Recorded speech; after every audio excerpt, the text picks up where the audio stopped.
Hi friends, இன்னைக்கு நம்ம சேனல்ல சிகப்பு சோயாபீன் வித் வெள்ளை சுண்டல் வச்சு கறி பண்ண போறோம். ரொம்பவே சூப்பரா இருக்கும். ட்ரை பண்ணுங்க. இப்போ நம்ம சேனலுக்குள்ள போலாம்.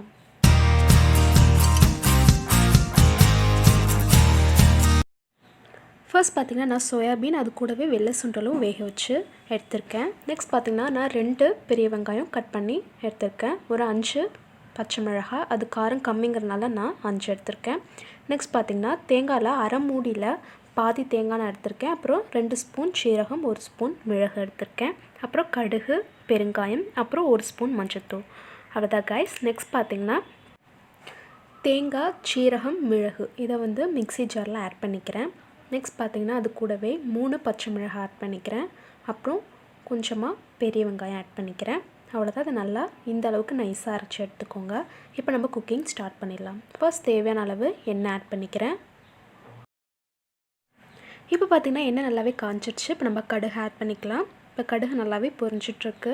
இப்போ நம்ம அது கூடவே 2 பச்சை மிளகாய் ஆட் பண்ணிக்கிறேன். அது கூடவே கருவேப்பிலை ஆட் பண்ணிக்கலாம். இப்போ பாத்தீங்கன்னா நல்லாவே ஃப்ரை ஆயிடுச்சு. இப்போ நம்ம பெரிய வெங்காயத்தை ஆட் பண்ணி நல்லா ஃப்ரை பண்ணி எடுத்துக்கலாம். நல்லாவே ஃப்ரை ஆயிட்டு இருக்கு. இப்போ பாத்தீங்கன்னா கலர் நல்லாவே மாறிட்டு இருக்கு. நல்லா மாறிடுச்சு. இப்போ நம்ம சோயாபீன் வித் வெள்ளை சுண்டலை அது கூட ஆட் பண்ணி நல்லா கிண்டி விட்டுக்கலாம். ஆல்ரெடி பாத்தீங்கன்னா நான் கொஞ்சமா உப்பு போட்டு சோயாபீன் வித் வெள்ளை சுண்டலை நான் வந்து வேக வச்சு தான் எடுத்துருந்தேன். ஸோ நீங்கள் அதுக்கு ஏத்தாப்புல உப்பு ஆட் பண்ணிக்கலாம். இப்போ பாத்தீங்கன்னா நம்ம அரைச்சு வச்ச மசாலாவை இது கூட நான் ஆட் பண்ணிக்கிட்டேன். இப்போ அதை நல்லா கிண்டி விட்டுக்கலாம். இப்போ நல்லா ஈவனாக அதை கிண்டி விட்டாச்சு. நெக்ஸ்ட் பாத்தீங்கன்னா கொஞ்சமாக அது கூடவே வாட்டர் ஆட் பண்ணிக்கலாம்.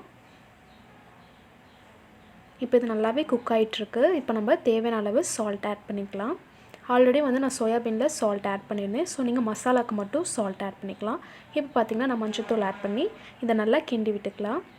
இப்போ இது நல்லாவே குக் ஆயிடுச்சு. இப்போ ஃபைனலாக வந்து அதில் நம்ம பெருங்காயம் கொஞ்சமாக ஆட் பண்ணி இதை நல்லா கிண்டி விட்டு கொஞ்சம் நேரம் வந்து சிம்மிலே வச்சுருந்தா போதும்.